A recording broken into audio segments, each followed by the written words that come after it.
पिछले दिनों से सोशल मीडिया पर छाए करौली बाबा की कहानी किसी फिल्मी स्टोरी से कम नहीं है। करौली बाबा के नाम से मशहूर इस धार्मिक बाबा का असली नाम संतोष सिंह भदौरिया है।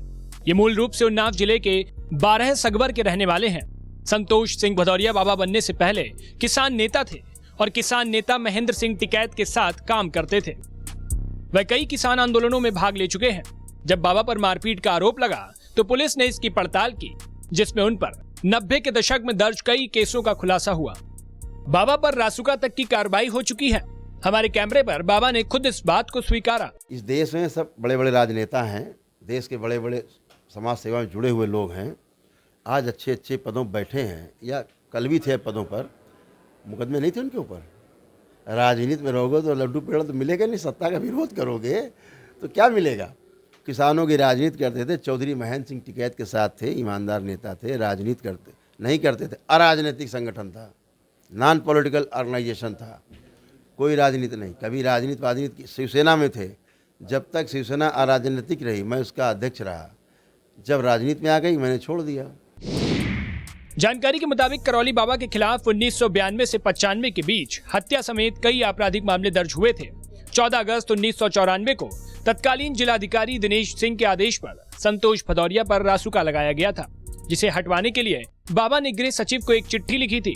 इस चिट्ठी में संतोष ने बताया था कि वे 1989 से किसान यूनियन में कार्यकर्ता हैं।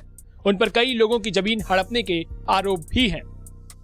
जब किसान यूनियन में थे तो तमाम मुकदमे लिखाए गए, फिर बाद में गवर्नमेंट ने सारे मुकदमे विड्रॉ कर लिए, शासन ने शासनादेश जारी हुआ गवर्नर के यहाँ से, खत्म हो गए मुकदमे।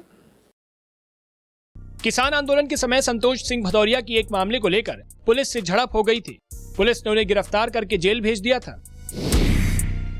जेल से जब संतोष भदौरिया वापस आए तो वे किसानों के बीच काफी लोकप्रिय हो गए। उनका नाम कानपुर से लेकर दिल्ली तक चर्चा में आ गया। इसके बाद कांग्रेस नेता और पूर्व केंद्रीय मंत्री श्री प्रकाश जायसवाल से उनकी नजदीकियां बढ़ गईं।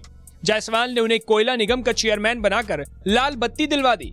विवाद हुआ तो निगम से हटा भी दिए गए। राजनीति में विफल होने और अनेकों केस दर्ज होने के बाद संतोष भदौरिया ने बाबा का रूप धर लिया। कानपुर में किसानों से करौली आश्रम बनवाया।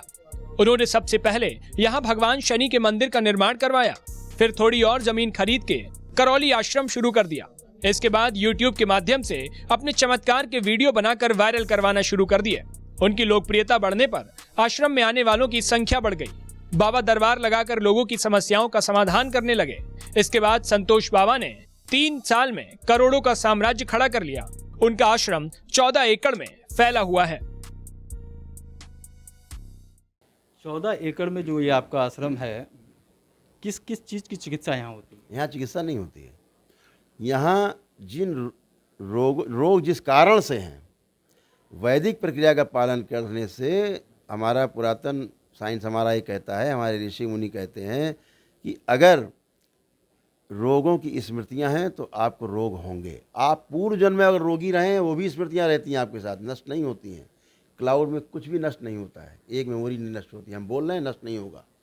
पूर्व जन्मों में भी आपको बीमारी नहीं, अगर वो स्मृति आगे आ गई तो वही रोग आपको धीरे धीरे धीरे धीरे शरीर में बनने लगेगा। तो अगर रोगों की स्मृतियों को नष्ट कर दिया जाए तो रोग खत्म हो जाते हैं। तो आप प्रार्थना जब करते हो, संकल्प करते हो दरबार में कि मेरे ये रोग हैं, जिस स्मृति के कारण ये रोग है, रोग नष्ट वो स्मृति नष्ट कर दी जाए।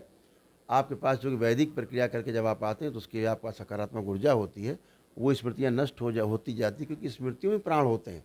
स्मृति नष्ट होती जाती, उनकी जगह सकारात्मक ऊर्जा प्रवेश करती जाती, सारी स्मृतियाँ नष्ट हो जाती रोगों की, और आदमी अपने को स्वस्थ फील करता है।